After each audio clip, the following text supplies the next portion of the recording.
Hello, and welcome to the continuation of the EDJJ Education, Disability, and Juvenile Justice Professional Development Series. My name is Mike Nelson, and this is Carl Eopson. We're going to share information with you on a new approach to managing youth behavior in programs for juvenile offenders. It's called Positive Behavior Support. Mike and I work together at the University of Kentucky, but now I'm at the University of Arizona. We're both associated with the National Center for Positive Behavioral Interventions and Supports, PBIS, as well as EDJJ. You might have heard about positive behavior support. It's being adopted in many public schools across the U.S. as an alternative to disciplinary practices that are reactive, harsh, and ineffective. Today we'll give you an overview of positive behavior support, what it is, how it's worked in public schools, and why it makes sense in programs for the youth you serve. Oh, and for the sake of convenience, we're going to call it PBS, but don't confuse that with the television network. We're also going to take you to a facility where PBS is being implemented and hear from experts who have been working with facilities and state systems to implement PBS. And we'll go through the steps for implementation and show you where you can go for more information and training. Carl, what exactly do we mean by positive behavior support? To answer that question, let's define each term. Positive means that we focus on what we want kids to do, to use appropriate behaviors and skills instead of what we don't want them to do. Behavior means that we focus on specific expectations, what appropriate behavior should look like. For example, instead of just asking for respect, we can be more direct. Respect others means not to interrupt other people when they're talking. And support means that we focus on what we need to do to be sure that kids can successfully meet these expectations, teaching them the rules and routines that have been established and rewarding them for doing what is expected. So let's take a look at the major concepts underlying PBS. We'll talk about these as the big ideas. The first big idea is that PBS is a framework for thinking differently. That is, positively about behavior and discipline. Most of us are used to thinking about discipline as punishment. But as we think about it as how to make kids more successful, it shifts our attention from punishment to teaching. And teaching is a lot more pleasant for both kids and adults. So a positive approach to discipline involves preventing behavior problems by teaching and rewarding behavior we want instead of just punishing behavior we don't want. And the focus of prevention is on looking at how rules, routines, and arrangements can be adjusted to facilitate success.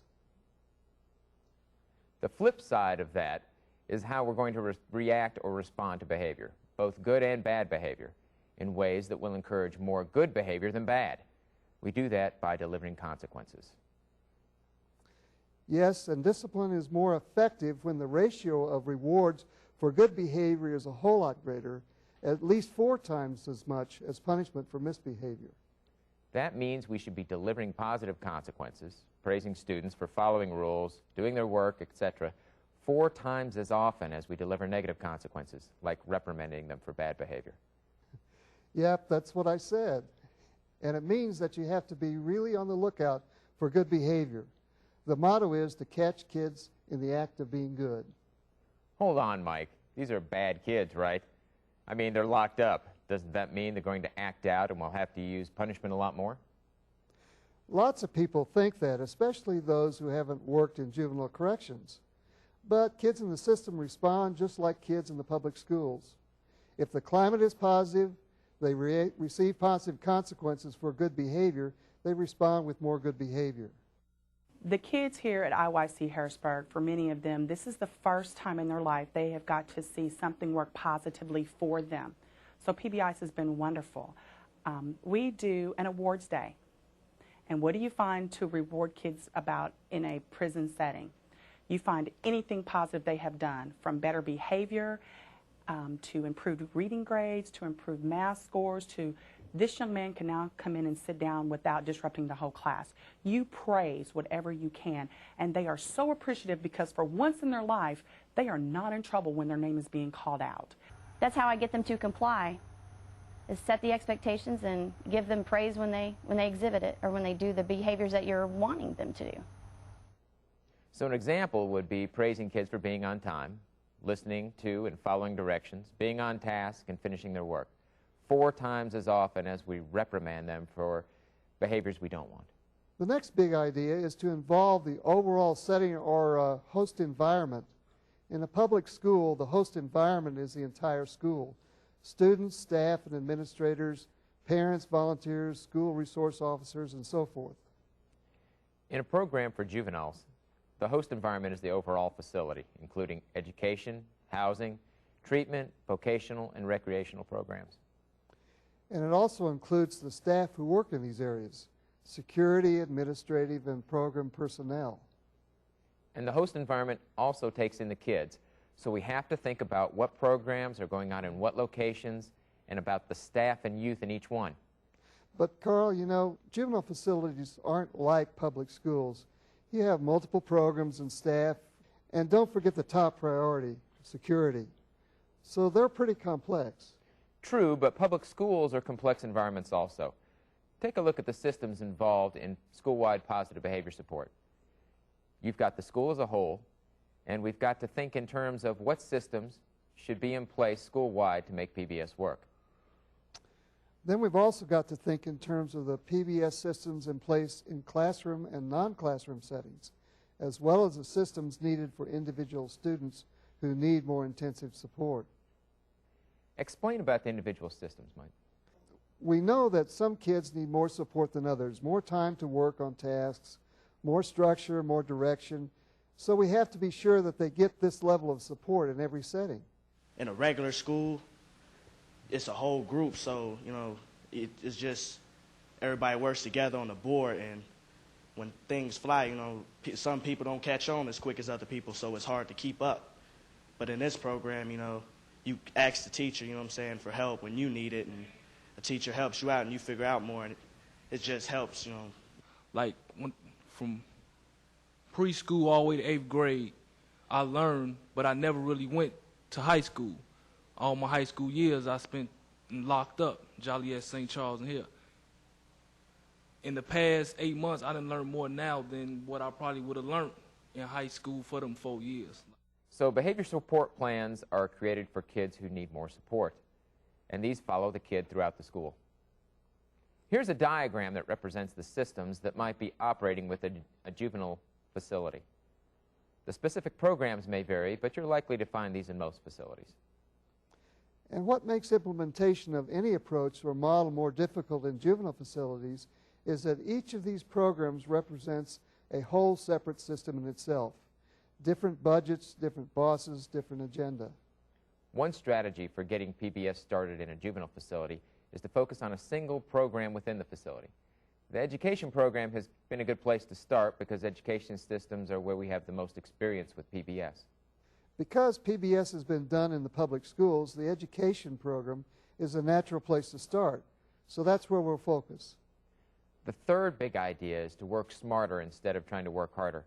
I'm not trying to suggest that folks watching this video aren't smart or that they don't work hard. Working smarter means using what we already have more efficiently and effectively instead of increasing effort, adding staff, or creating additional programs, all of which call for time and resources that aren't always available. Illinois is one of the exemplary sites for the Positive Behavior Support Program. And in Illinois, we call it Positive Behavior Interventions and Supports, PBIS, because it actually started as part of the special ed network, where it was help to deal with behavior disordered kids. And PBIS actually works out well for us because the kids refer to it and think the initials stand for positive behavior in school, which we encourage. We like that. In Illinois, we have a school district which is statewide for corrections, and of course we have the correctional facility. Each correctional facility is different. The warden is the chief administrative officer who makes the decisions for that facility within the guidelines of the State Department of Corrections. We worked on getting staff consensus from the start. One of the things that the basic rules of PBIS is that you have to have 80 or 85% of your staff committed before you start the program. We included all our staff in the initial training. All our staff have attended trainings throughout the years. We have a large PBIS committee and subcommittees that make the decisions for it. And all of the staff were involved from the start.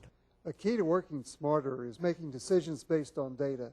In the case of PBS, the data that guide decisions are about youth behavior. In public schools, this data comes from office discipline referrals. Referral slips go with students who are sent to the school office for disciplinary actions. Right. And schools that make decisions based on data design referral slips that look like the one you see here. They include the referring staff member, the student, the incident type, the time, and the location. So, for example, if Ms. Daniels observed Rodney White hit another student with his fist on the playground at 10:30 a.m. on October 2nd, the referral form would look like this. And this form would accompany Rodney to the office where disciplinary action would be taken. An administrative assistant can enter data from this form into a computer program which summarizes behavior incidents by the week, month, or whatever according to who, when, where, and by whom the incident was reported. Staff can then review the data at regular intervals and decide where they need to focus their attention. When you say computer program, a lot of people get turned off, but it's not really that hard to do. The data can be entered into a simple spreadsheet, so you can do all kinds of analyses and create graphs and reports. There's also an internet-based subscription service called the School-Wide Information System, where you can enter and analyze your data. Juvenile programs collect data on youth behavior too. Behavior reports or write-ups, behavior incident reports, and so forth. Sure, but the trick is to use the data to make program decisions. Do you think that happens in juvenile corrections, Mike? Well, let's just say it doesn't happen very often. For example, in one program, 4 boys had spent over 100 hours in disciplinary segregation in a single month, which means that for these kids, segregation wasn't working. They sure missed a lot of classroom instructional time. And that's a real problem because, you know, research has shown us that students who have behavior problems also tend to have problems with academics. And one explanation for their poor academic performance may be because they're missing out on so much instruction due to disciplinary actions. And students who fail on academic assignments are likely to look for ways of getting out of doing them. Correct. And if being put in segregation gets them out of doing something they don't like and they can't do, they'll do whatever they have to in order to be put in segregation. It's a way to escape and avoid something that's aversive. And that's where data collection becomes so important. That's right. We can look at how many kids and which kids are being removed from classrooms for disciplinary reasons, and if the number is too many or the same kids are being removed repeatedly, we should do something different. And with demands for accountability in juvenile programs increasing, a facility could really get ahead in the game by basing program and disciplinary decisions on good data. You got it. Later, we'll see some good data showing the impact of PBS on student behavior. Use the data you already have, like behavior reports or write-ups, discipline reports, or detention reports. We have a system in place to collect data that, like I said, began a year before we started the program, so we have a good basis to compare where we are today and where we were. We have student behavior reports that teachers fill out that go directly to the PBIS committee for review. On this form, it has beginning behaviors that started causing a problem in the classroom. And then there is also a section of a problem behavior that caused maybe a student to be removed from class or a disciplinary report being written. And we track all disciplinary reports as major incidences in the classroom and in school. And we track all minor reports also in the classroom. Behavior reports or write-ups probably are the most convenient, but keep in mind that these are both a measure of youth behavior and staff behavior, because someone has to see the behavior to report it. So behavior reports tend to underreport the actual frequency of youth behavior. But keeping track of how many behavior write-ups are given each day in a program and looking at the patterns over, say, a month, we can get a really good picture of what's going on. And we can use that data to make PBS even more effective. But you know, using data isn't all there is to working smarter. You're right. Working smarter means thinking in terms of making simple, straightforward changes to address problems we're seeing. Going back to the idea that discipline involves facilitating student success, we work with 3 sets of strategies: rules, routines, and physical arrangements. Let's look at a schematic of an education program. The stars indicate where behavior reports have been written during the lunch break for the past 30 days. You can see that a lot of behavior incidents have happened in the field, behind the building, in the hallways outside the classroom, and in one classroom in particular. Exactly, Mike. And the T's and S's represent the location of security staff and teachers. And the arrows show the direction of travel for students, while the X's represent locked or closed doors. What could we do to cut down on problems in these areas? Well, obviously, whatever strategies have been tried haven't been working. But whatever they try, a PBS approach would suggest that it has to be individualized for the staff, the youth, and the environment. Here are some changes that worked in this facility. First, they altered some routines and arrangements. They asked that teachers and security staff stagger their breaks and position themselves so they can monitor the kids. They also opened the exits from the classroom, hallway, and cafeteria and closed an exit from the gym. Then established a rule that traffic should flow in one direction. Another rule was to keep away from the back of the building. Strategies like staggering lunch periods so that only a small number of students are at lunch at one time, or deploying security staff to the school might work, but these responses are a lot more costly because they require more staff. And the simple changes that were made resulted in a 76% reduction in behavior reports. So working smarter not only involves using data, but making the simplest changes that we can. This is a good time to check in with a facility where PBS is being implemented. The Illinois Youth Center in Harrisburg is a medium and maximum security program that serves about 400 youth ages 13 to 20. PBS has been implemented there for almost 5 years. Let's take a tour as Melva Clarida, the education director, explains what it was like before PBS. Student behavior before PBIS at IYC Harrisburg was really erratic, not consistent at all. Every teacher was on their own. There was no school-wide rules. There was no school-wide behavior program, so that the kids had no consistent model to follow for their work. I've stood in the school lobby and watched 30 kids rolling around on the floor with the security staff.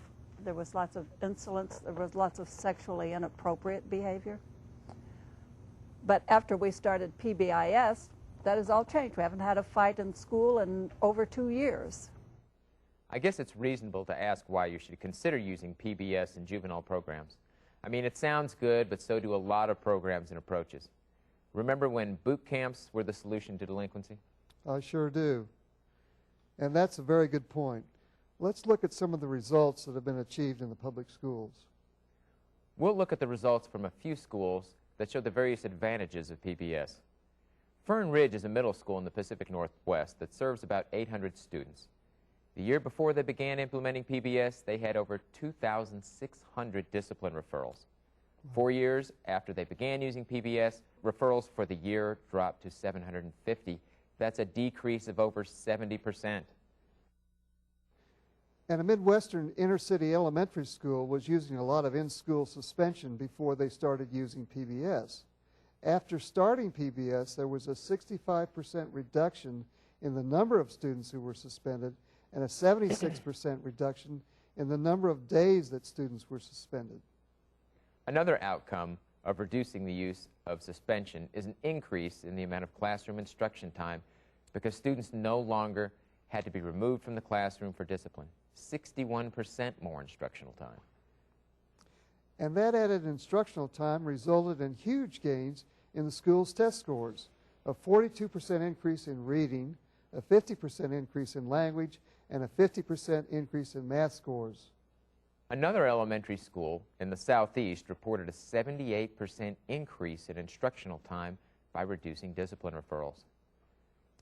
And students aren't the only ones who gain.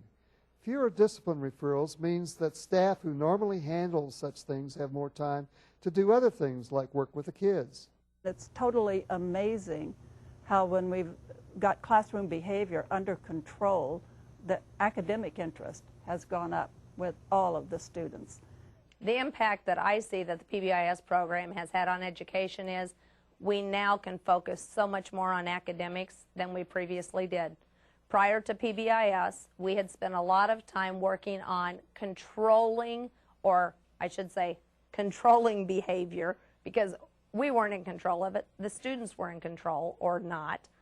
Now we have a way to reward them for their positive behaviors. We're seeing a lot less negative behaviors, which obviously allows for a much more academically oriented classroom. The turnaround as far as behavior has been tremendous. I mean, we just don't have the behavior problems that we did before. So there are at least 4 desirable outcomes from using PBS. Dramatic decreases in discipline referrals, increases in academic test scores, which probably happens because students spend more time in classes getting instruction, and improvement in overall school climate.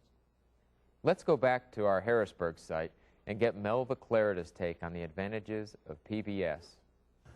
The great advantages of using PBIS in a program for juveniles is that they learn that they can control their behavior. They learn social skills. They learn how to behave in certain situations, and surprisingly, they can generalize this to other areas of their life. Before we talk about implementing PBS in juvenile facilities, let's hear about some of the dramatic changes staff at Harrisburg encountered after implementing PBS. How it helps is it lets you find the problems, it lets you deal with the problems, and it makes a more positive atmosphere in the classroom, which makes it a whole lot easier to teach. It's helped a lot with the way the behavior and all that goes. A whole lot less fights, a whole lot less arguing, just all around it's really helped a lot. Again, with the character education and our reward system here, we have had 1 fight in school in the past 3 years. The National Center for Positive Behavioral Interventions and Supports is in its 6th year of operation. Over 5,000 schools throughout the country are implementing PBS, and teams have been organized in over 30 states to do PBS training. But does its success in the public schools mean that it will work in juvenile corrections? Is it even needed? I think all of you can answer that last question. First, is youth behavior a problem in your program? Do you have large numbers of behavior incident reports? Do kids spend a lot of time in disciplinary confinement? Second, are at least some kids not making adequate progress through your treatment program because of their behavior problems? If your answer to either of these questions is yes, then you may want to consider PBS as an alternative to the behavior management system you're using now. But also keep in mind that even if you can establish a need for better behavior management in your program, there are some features of juvenile facilities that may create obstacles to implementing PBS. One of these is the tradition of relying on security or custody staff to deal with discipline. But aren't security staff supposed to handle discipline, Mike? Sure. Their job is to maintain a safe and orderly environment throughout the facility, but they can't be everywhere at once. What's more, typically, they aren't trained to teach and reward appropriate youth behavior.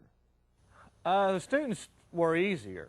You know, obviously, you're going to have more resistance with your employees, I think, because people tend to have done a certain thing a long way.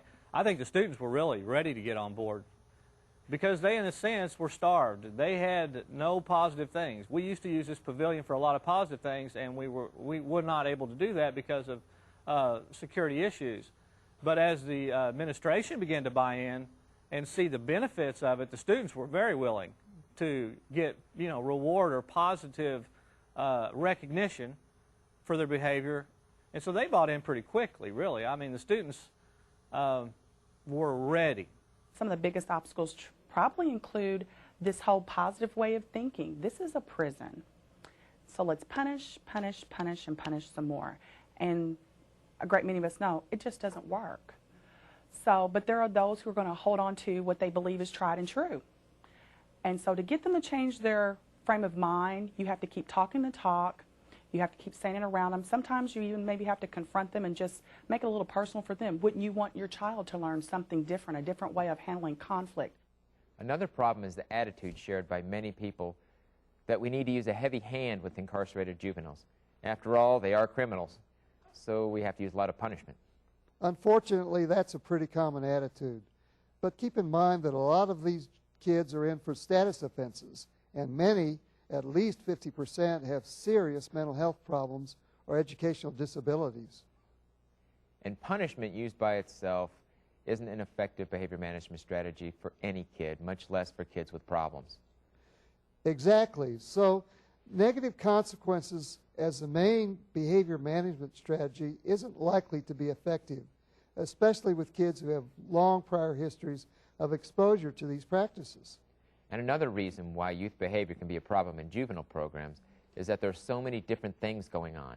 Multiple programs run by staff from different disciplines, new kids coming in, kids leaving, families visiting. Which can lead to a lot of inconsistency in terms of how behavior is addressed. So kids don't get the same message from all the adults that are around them each day. But don't most juvenile facilities have a treatment or a discipline model that all staff are supposed to follow? Aren't there facility-wide rules for behavior? Yes, to both your questions. But, there are often a lot of complex rules, and these treatment programs require that kids have fairly high levels of cognitive and academic skills to understand. Which means that youth with disabilities or who lack basic skills have a strike against them. Yep. And these are the kids who don't make their levels, who repeatedly turn up in disciplinary confinement and are the last to be released. One thing I really like about PBS is that it's simple. Kids and staff pick up the procedures quickly. And that means that youth with learning problems aren't at a disadvantage. Right. Success is the key. And another feature of PBS that makes it a good fit for juvenile programs is that it's data-driven. Yep, it includes systematic collection and review of behavioral data by the staff, who then make decisions based on their analyses. I guess the next topic is how to implement PBS in juvenile programs. Right. And to get some guidance from people who have actually done it, we'll hear again later from the staff at Harrisburg. Another place to go for some concrete suggestions and tools is the National Center for Positive Behavioral Interventions and Supports. PBIS has generated a huge amount of material for staff training and implementation. We've borrowed from the PBIS online library for this session, but it has to be tweaked a little to fit programs for incarcerated juveniles. We're only going to present an overview today, but later we'll show you where you can go to get the tools and training to implement PBS. The first step may be the most difficult, getting staff to buy into a plan that requires them to make some changes, and administrators to support the process. Let's hear from Melva Clarida as she explains how PBS got started in her program. My supervising school psychologist called me one time and said, come and go to this program, and it's about a new process for behavior management in schools. And I sat there in the meeting listening to what Lucille was saying, and my first response was, this will never work at Harrisburg because I have everybody's worst 5% of kids. None of the out-of-the-box programs really seem to work for us because our situation is so different here. But this one that was based on research, evidence-based practices that we could just adapt to our situation here seemed to work. And I talked to the staff. They were enthusiastic. So then I went to Administration. Many of the administrators were involved in the first training that the PBIS coordinators did for us, and they were very enthusiastic and very receptive after they saw what it was. And I will say that through the years, they have become very supportive of the program and are very proud of the success of the program. So obviously you need administrative leadership, someone who has the authority and credibility to convince staff that PBS is a good thing. Correct, and as Melva pointed out, it's also important to have the support from the facility administrator, even if only one program will be implementing PBS. And leadership doesn't come just from administrators. So a second prerequisite is to establish a PBS leadership team, one that can faithfully represent the rest of the staff. This team has the responsibility of getting all program staff to agree on the need for a new plan to address youth behavior and to make PBS that plan. And that's not all. To be effective, the leadership team has to address the whole range of youth behavior. This means that membership has to include staff who represent every person who comes into contact with the kids during the day. Which means that the team should include security, treatment, housing, vocational, food service, clerical, and maintenance staff, even volunteer personnel. Or people who can represent these groups, including parents and even youth members, is a good idea if your program will endorse it. Let's see who's on the leadership team at Harrisburg. We created the PBIS program using a variety of committees to help build the program to where it is today. Many different people serve on these committees. We have a social skills committee that helps to develop the social skills lessons. We have an actual PBIS committee that keeps the PBIS program up and running and creating the directions that we are going to go with it. And each committee reports to one another. Another responsibility of the team is to facilitate communication and staff development. This means that they need to serve as a link between staff and the team, as well as to meet regularly as a team. And the staff development part means that the team needs to arrange for or deliver the staff training to get PBS started and to keep it running smoothly. Good point, Carl, but after PBS gets up and running, the additional training only involves reviewing behavior data and making adjustments in the PBS plan based on the data, which can be done in regular staff meetings. Well, there's also the matter of orienting and training new staff. But once all the other staff are on board, they can pretty much coach new staff through it. That's another advantage to keeping it simple. Let's see how they handle staff training at Harrisburg. We began with an overall staff training, and when I say staff, it was education and security officers, mental health, counselors.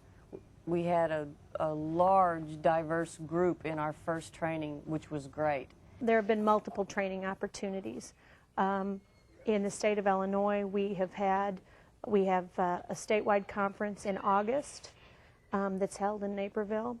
And then we also, here in our southern region, hold a winter conference. It's every January, of which the team here at IYC has presented at and been able to share information back.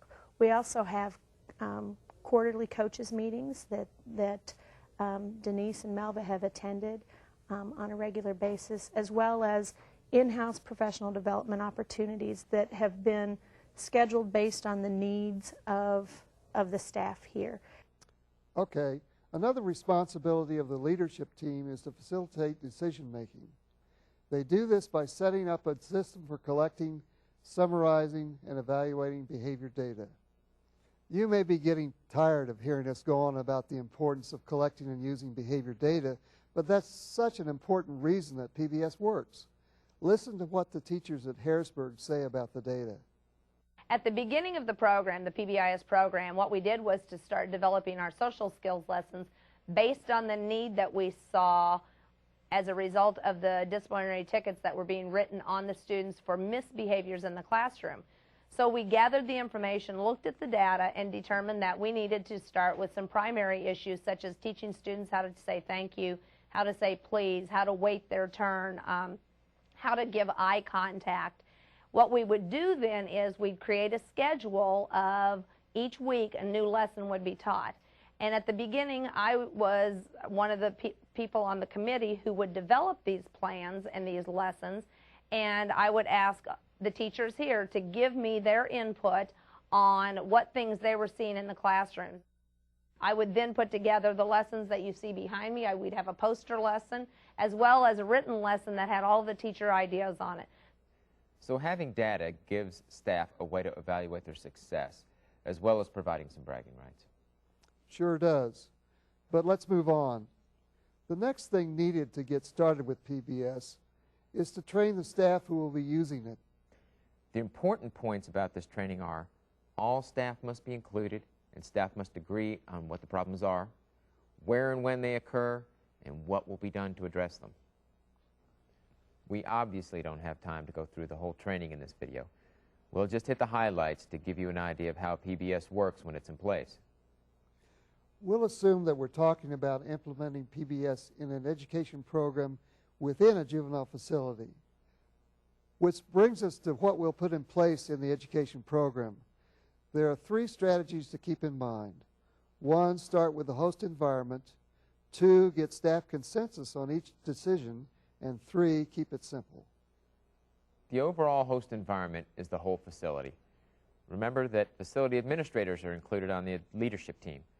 But since our focus is on education programs within a facility, the specific host environment is the education program. And another thing to keep in mind is that our focus is on prevention. There are 3 levels of prevention. Primary prevention is aimed at preventing new instances of discipline problems. In other words, supporting the behavior we want so that problem behaviors never happen in the first place. And secondary prevention is directed at reducing the number of existing occurrences, lowering the number of kids who get multiple behavior reports. The third level, tertiary prevention, attempts to reduce the impact of chronic problem behaviors on the student and the environment. It's important to have prevention strategies in place at all 3 levels because, as you know, not all kids respond equally to the same strategy. And we need to be prepared for those who need more intensive support. So how do we know which kids need which level of support? A good place to begin is by looking at the data compiled by the National PBIS Center. Their stats indicate that 80 to 90% of students succeed with primary prevention alone, but up to 20% need more. Research shows that about 10 to 15% of this group respond well to secondary prevention, and 1 to 5% need the most intensive level of support, tertiary prevention. So let's say this triangle represents the total student population of a school program. We know from experience in public schools that around 80 to 90% of kids, the green portion of the triangle, are successful when primary prevention strategies are in place. And like we said earlier, primary prevention strategies are the things we do as a staff to support the desired behavior of all kids. We do this by implementing practices across the entire program and in all classrooms. But there are 20% of kids who will still present problems, even when primary prevention strategies are in place. Yep, and we know that kids in this group, those we consider at risk of failure, will need more specialized individual and group intervention. At the top of the triangle are the highest risk kids, the 1 to 5% who will need highly individualized interventions. So how can you determine which kids go in each group? That gets us back to using data. A good way to identify which kids are in which part of the triangle is to use our data on behavior incidents. Staff at the Iowa Juvenile Home came up with a way to use the data they were collecting on youth behavior. The Iowa Juvenile Home is a correctional facility that serves both boys and girls who have mental health needs. Staff in the education program at the Iowa Juvenile Home used class removals, security staff taking a student out of class because of behavior, to decide which students needed which level of prevention support. Students with 1 or 0 removals in a month did okay with primary support only. And students with 2 to 5 removals were candidates for secondary support. And those with 6 or more removals needed tertiary support. Did they find that the number of kids at each level work out like in the public schools? Not at first. They had a lot of students in the top sections of the triangle because they hadn't been using a discipline system based on prevention. I'll say, 46% of students at the top of the triangle is a lot. It looks like the staff were being overwhelmed by kids who needed intensive support. Yes, but class removals dropped significantly after they got PBS up and running. In the boys' school program, they went from an average of 12 removals per day before PBS to an average of just 6 per day after PBS. And in the girls' school program, Sheena had 23 class removals in 1 month before PBS. That number went down to only 2 after PBS, so she went from the red portion of the triangle almost to the green. We'll look at more outcome data later. Right now, let's see what kinds of things we do to implement primary prevention. In school, in the hallway at class change, sometimes we may have 200 students changing class at the same time, but we have taught expectations, what behaviors should look like in the hallways, basic things of proper way to walk in the hallway, keep your hands to yourself, those types of things we teach on a regular basis, and there's not the behavior problem in the hallways. Primary prevention is applied through strategies that are universal. They're used by all staff and with all students in the program. You mean even those kids in the yellow and red parts of the triangle? Yep. Universal prevention strategies plus an individualized behavior support plan were what reduced the number of times that Sheena had to be removed from class.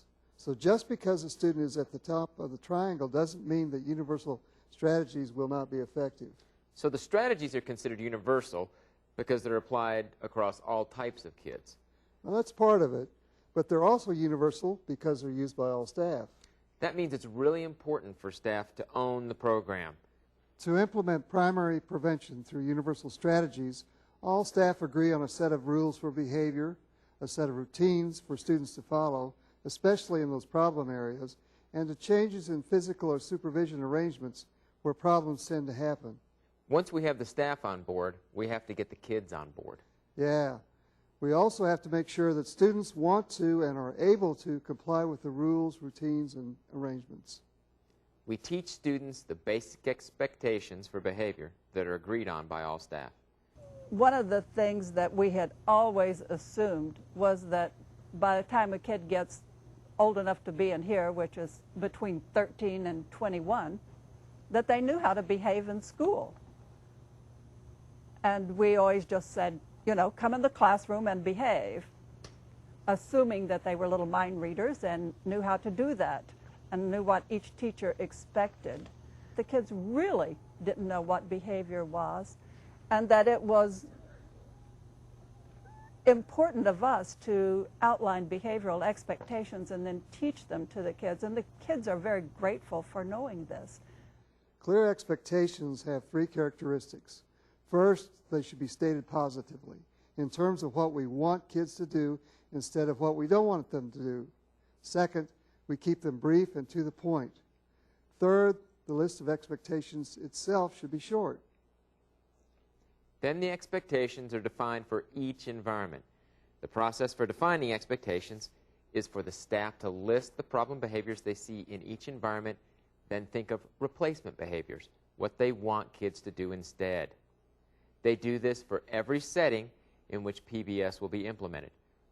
For example, at the Adobe Youth Detention Center, respect yourself in the classroom was defined as do your best, while in the lunchroom it meant to wash your hands. Respect others in the classroom means getting permission before speaking. Respect others in the lunchroom was defined as sit in the assigned area. And respect property in the classroom meant to recycle paper, and in the lunchroom it meant emptying trays into the garbage can. And the students at Adobe participated in making up the rules, which gives them a sense of ownership. We only gave you examples from 2 settings. The staff at Adobe developed rules for the vocational shop, recreation area, and school hallways too. Notice that these expectations are positive, brief, and few in number. That makes them easy for students to learn and to remember. Let's see what the expectations are at Harrisburg. Well, we want them to respect themselves. You know, we want them to respect others, and we want them to respect property. We expect them to demonstrate just basic courtesies and social skills, you know, raise their hand and ask for permission, excuse me, Just use the types of courtesies that you would want anywhere and what you would want for yourself and your family. Many of these kids that come into this facility don't have those skills, and we never really had the means to be able to affect those behaviors. And possibly in the public school it's the same way, but especially here it just seems like many of these kids, you assume they should know things that they did not know. So we're just teaching basic courtesies, basic respect, basic attitudes towards treat people the way you want to be treated. These are the foundation stones that we build from with all of our other social skills lessons. With these 3 in place, we feel like we can move forward with any of the social skills lessons that we need to move forward from and tie them back into respect self, others, and property. You can't just post rules and expect students to follow them. No, we have to teach them to kids through drill and practice until they can restate them when asked. And right away we have to start rewarding students when we see them following the rules. I reinforce good behavior with verbal praise. Again, I try to observe and see what's happening. I know what's going on. I also try to establish a relationship with each student, and of course using our school-wide universal supports of ice cubes and icebergs. Rewarding a behavior, or sometimes the whole group exhibits the behavior and I reward the whole group with an ice cube. And then of course, at a later time they can use those ice cubes with our store or other activities we, offer up to them. I feel like the icebergs is like, like he said, it make you feel like you accomplished something. And when you accomplish something, it make you feel good about yourself. And for a person to give you something because you accomplished something, it make them feel good that you accomplished something if they teaching you. A rule of thumb is that students should be able to explain to a visitor what each expectation means in terms of behavior in each activity or setting. Right. Let's go back to Harrisburg and see how well the students know the expectations. Basically we have 3 simple rules here that we like to follow things by, and that's respect yourself, respect others, and respect property. You can break that down to as many different things as you want from there. But everything stems from those 3 simple rules. And so if you respect yourself, others should respect you as well. If you respect others, others will definitely respect you. And if you respect others' property, you have no reason to have anybody mad at you. But what happens if a kid breaks a rule? Sure, we know that's going to happen. So we plan for that as a staff. Now we get into something that may blow your mind a little bit. Instead of responding to misbehavior as though it represents a kid's intention to be bad, we respond to it as an error. If a student missed a spelling word, you wouldn't yell at him or send him to detention. You'd correct his mistake and reteach. Right. Even though it goes against the grain of many teachers and security officers, there's a much greater chance the kid will follow the rule next time if you correct and reteach rather than punish. And we're talking about teaching youth to follow rules here, not about responding to a crisis. What we do for situations where we've seen problem behavior or anticipate that problems will occur is to teach students the routine, the way we pass from class to class, or how to take your lunch tray to the dishwashing area. We pre-correct. We teach the routine until every student can demonstrate the correct behavior every time he's asked. Let's see how they respond to misbehavior at Harrisburg. So when I have a behavior problem, I individualize the way I work with that student on that behavior problem. And it's not a canned operation. It can't be a canned operation. I may individually talk to the student. One of the things I personally do is when my students come in my room, good morning, Mr. Smith, how are you doing? I can tell by how they respond to me where they are for that day. Let's summarize what we've said about primary prevention across the whole school program. First, program staff agree on a common purpose and approach to discipline. Second, they come up with a clear set of positive behavioral expectations. Next, staff establish a set of procedures for teaching these expectations to students, as well as a continuum of procedures for teaching appropriate behavior and a continuum of procedures for discouraging inappropriate behavior. Finally, there's the data part. Staff agree on procedures for monitoring and evaluating the effectiveness of primary prevention on an ongoing basis. Now it's time to talk about individual youth systems. It seems to me this is a pretty complicated area. Well, yes and no. We're talking about kids in the yellow and red portions of the triangle, those who need secondary and tertiary levels of support. But we aren't talking about putting all these kids in the mental health units or signing them up for more therapy, or are we? Definitely not. PBS isn't a mental health treatment model. We're talking about systems to put into place for kids who aren't successful with only primary supports. Gotcha.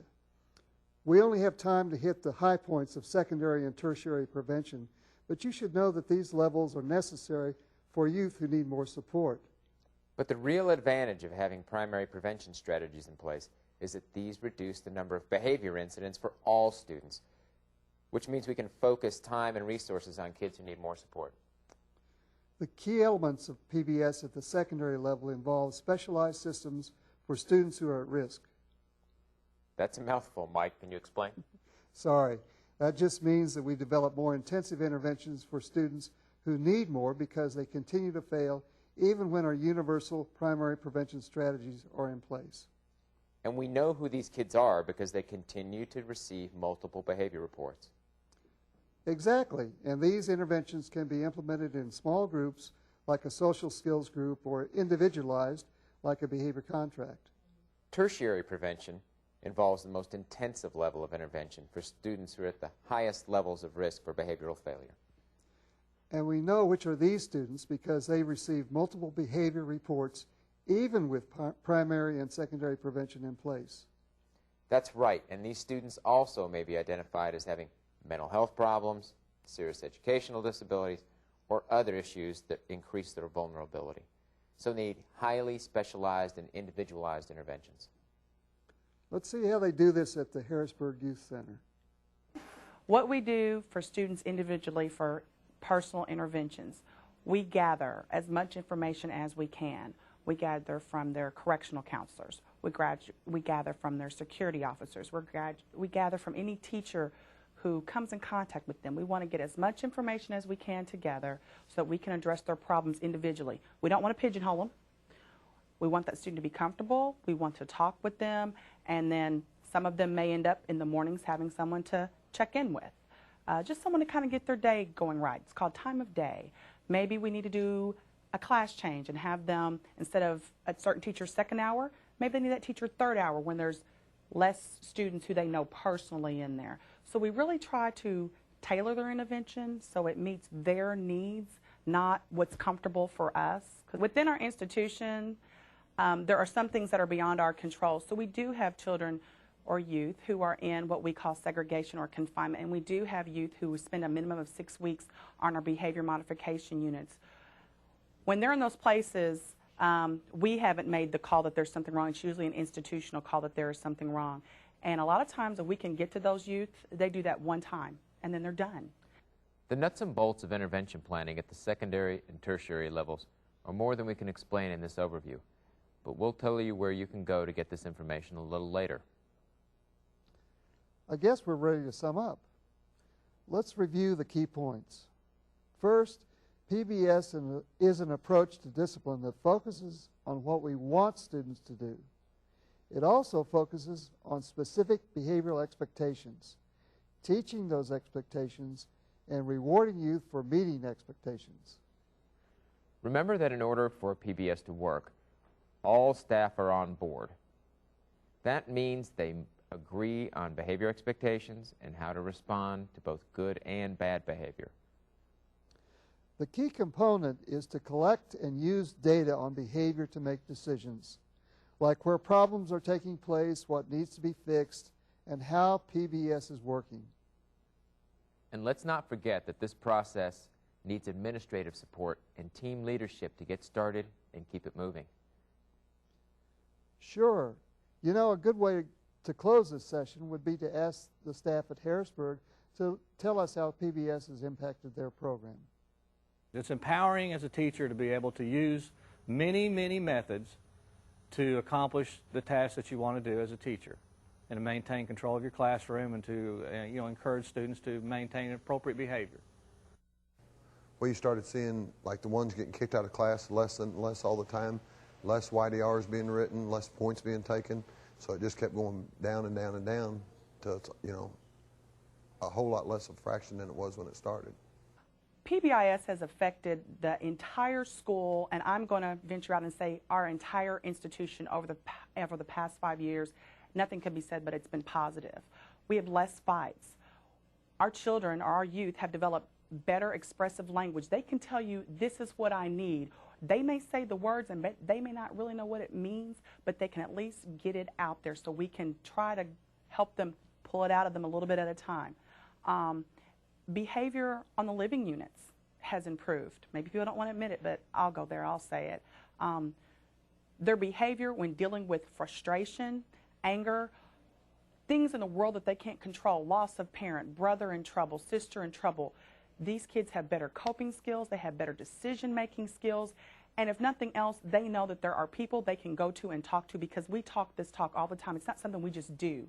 We talk it, we walk it, it's part of who Harrisburg, part of what we are. We want to extend a special thanks to the staff and students at Harrisburg, especially Melville Clarda, Education Director, and Robert Bredick, Warden.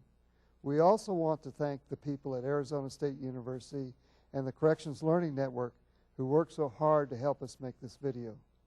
Finally, as we promised, we'll leave you with some resources for finding out more about PBS. The PBIS website is probably the best single place to go to get information, training materials, and access to trainers in your area.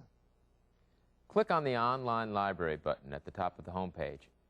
Then click on your state to get contact information on PBS trainers and coaches. Don't forget to check out the other materials on the online library too. This is a good place to put in a plug for the EDJJ Professional Development Series. The other programs are assessment, curriculum, instructional methods and strategies, and transition for youth with disabilities in juvenile justice. We hope this session has been useful and informative, and that you'll look into using PBS to improve discipline in your program. Thanks for joining us and for participating in this program. Take care.